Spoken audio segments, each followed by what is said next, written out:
लद्दाख एक बार फिर देश की सियासत और सुरक्षा विमर्श के केंद्र बना। पर्यावरणविद सोनम वांगचुक द्वारा लद्दाख को राज्य का दर्जा और छठी अनुसूची में शामिल करने की मांग ने बड़ा जन आंदोलन का रूप लिया। भूख हड़ताल से शुरू हुआ यह आंदोलन हिंसक प्रदर्शनों तक पहुंचा।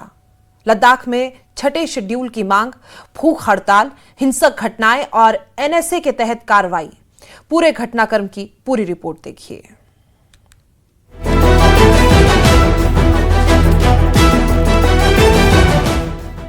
सोनम वांगचुक ने 10 सितंबर 2025 को लद्दाख को राज्य का दर्जा और छठी अनुसूची में शामिल करने की मांग को लेकर भूख हड़ताल शुरू की। उन्होंने एपेक्स बॉडी और केडीए की सुरक्षा मांगों के समर्थन में 35 दिनों की भूख हड़ताल की घोषणा की। ये फैसला गृह मंत्रालय के साथ बातचीत दोबारा शुरू करने के निमंत्रण में देरी के बाद लिया गया। वांगचुक का कहना था कि लंबे समय से लंबित मांगों पर ठोस संवाद नहीं होने के कारण ये कदम उठाना पड़ा।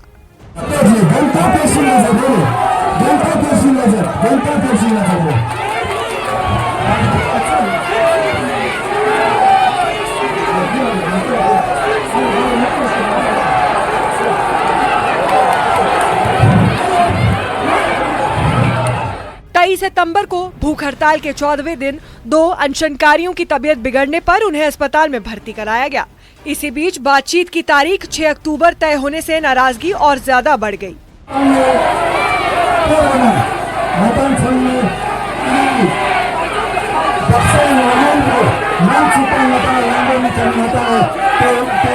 चौबीस सितंबर को एपेक्स बॉडी के युवाओं ने लेह में पूर्ण बंद और शांतिपूर्ण सभा का आह्वान किया। अनशन साइट पर बड़ी संख्या में लोग जुटे। भीड़ में शामिल युवाओं ने जमकर नारेबाजी की।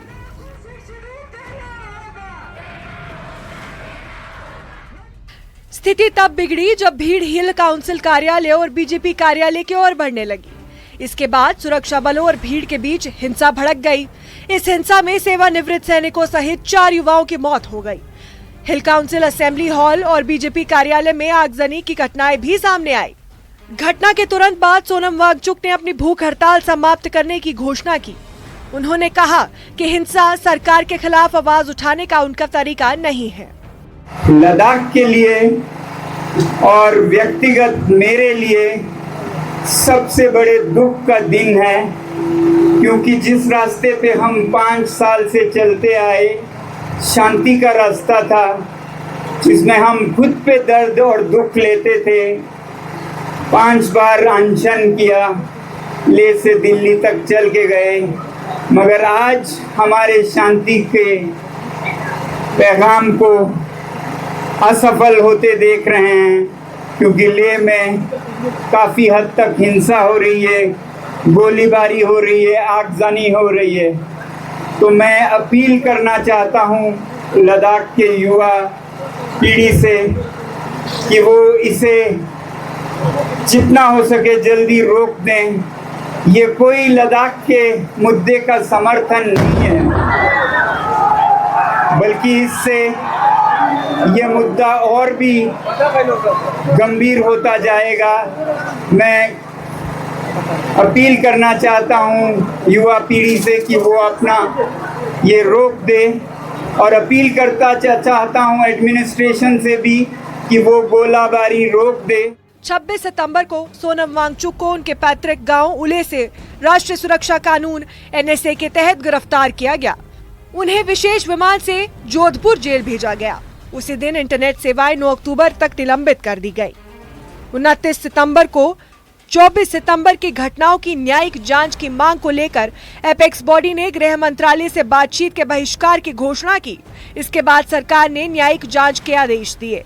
इस पूरे मामले में हमारी टीम सोनम वांगचुक के बड़े भाई तक भी पहुंची, जहां उन्होंने सोनम वांगचुक के बारे में और जानकारी दी। जेल में तो अब जेल ही होता है। हमें शुरू में परेशानी हुआ कि जेल में क्या हालात होगा, किस उस पे होगा। तो जब हम वहाँ पहुँचे तो देखा कि उनके मतलब सेहत तो उनका थोड़ा सा डाउन था, क्योंकि वो 15 दिन अनशन करके ही वहाँ गए थे, तो उसको रिकवरी होने में काफ़ी टाइम लगता है। और आपको पता है जेल में कोई खास डाइट वगैरह उसका तो है नहीं, जो रूटीन पे मिलता है उसी हिसाब से उनका वो थोड़ा कमज़ोरी था। बाकी आप पूछ रहे हैं कि मनोबल उनका कैसा, तो मनोबल तो हमें पता है वो इस चीज़ पे ठीक ठाक था। वो अपने उस पे पूरा कायम था कि जो मूवमेंट हम चला रहे हैं उस पर बाकी नेता भी उसी हिसाब से चल रहे होंगे, वो उम्मीद कर रहे थे। बाकी उनको जो यहाँ पे 4 हमारे नौजवान जो शहीद हुए थे उनके बारे में काफ़ी चिंतित था, और जो हॉस्पिटलाइज्ड हुए थे उनके बारे में वो काफ़ी चिंतित था। वहीं सोनम वांगचुक की धर्मपत्नी ने भी अपनी चुप्पी तोड़ी। उन्होंने कहा कि उन्हें सोनम की रिहाई की उम्मीद है। हम इस देश में सत्यमेव जयते को अपना मोटो बताते हैं। जो हमने प्रेजेंट किया है और जो बताया गया है उससे साफ नज़र आता है कि सोनम कोई एनएसए के अंडर डिटेन करने वाले इंडिविजुअल्स में से नहीं है। लेकिन हमें पूरा विश्वास है कि फाइनली सत्य की जीत होती है, और हमारी जुडिशरी और हमारा कॉन्स्टिट्यूशन और यहाँ के जो हमारे लोग हैं हमारे साथ, पूरे लद्दाख के लोग और पूरे इंडिया के लोग और इंटरनेशनली भी जो है, तो इससे ज़रूर इस सब से बहुत अच्छा ही निकलेगा। वांगचुक के समर्थक और कई नागरिक उनकी तत्काल रिहाई की मांग कर रहे हैं। उनका कहना है कि सरकार उनकी आवाज दबा रही है और उनके दावों को गलत तरीके से पेश किया जा रहा है। सोनम वांगचुक जो है 10 सितंबर को यहाँ पर लेह में एक अनशन शुरू किया था, 35 डेज़ का अनशन शुरू किया था। उसके बाद जो अनशन चल रहा था 24 सितंबर के दिन वहाँ गैदरिंग ज़्यादा हो गया, वो बेकाबू हो गया। उसके बाद आप सबको पता है कि किस तरह से जो भीड़ है बेकाबू हो गया, जिसमें 4 लोग का डेथ भी हो गया था। आपको बता दें हिल काउंसिल के जो असेंबली हॉल को आग के हवाले कर दिया, बीजेपी के ऑफिस को आग के हवाले कर दिया। उसके बाद से उनको अरेस्ट किया गया। साथ ही साथ आपको बता दूं लद्दाख में काफ़ी यूथ को भी पुलिस ने रिटेन किया और लगभग 80 के करीब लोगों को रिटेन किया गया, अरेस्ट किया गया। उसके बाद से सभी लोगों को बेल मिल चुका है। अभी भी 5 लोग जो अभी भी है, लेकिन 6ठा जो सोनम वांगचुक भी एनएसए के तहत अंदर है। तो आने वाले दिनों में उम्मीद कर सकते हैं कि आने वाले 2026 में उनको भी रिहा किया जाएगा। आपको बता दूं कि लद्दाख के जो 4 मांगों को लेके अभी भी गवर्नमेंट ऑफ इंडिया और एपेक्स और केटीए के बीच में बातचीत चल रहा है, खासकर जो स्टेटहुड की डिमांड और 6 शेड्यूल को लेके। तो आने वाले दिनों में जो नए साल में उम्मीद कर सकते हैं कि गवर्नमेंट ऑफ इंडिया भी जो लद्दाख के सेफ गार्ड को लेके कुछ न कुछ निर्णय लेंगे। मैं मुरुख चंदन, नेटवर्क 18 के लिए लेह से। हिमाचल प्रदेश में मुख्यमंत्री सुखविंदर सिंह सुक्खू सरकार के 3 साल पूरे हो गए हैं। 3 साल में प्राकृतिक आपदा, राजनीतिक उठापटक और आर्थिक चुनौतियां बड़ी इम्तिहान रहीं। आरोप प्रत्यारोप, विवाद विरोध और फैसलों के बीच सुक्खू सरकार ने खुद को कायम रखा। लेकिन क्या वादे पूरे हुए? क्या व्यवस्था बदली? देखिए सुक्खू सरकार के 3 सालों का बड़ा रिपोर्ट कार्ड।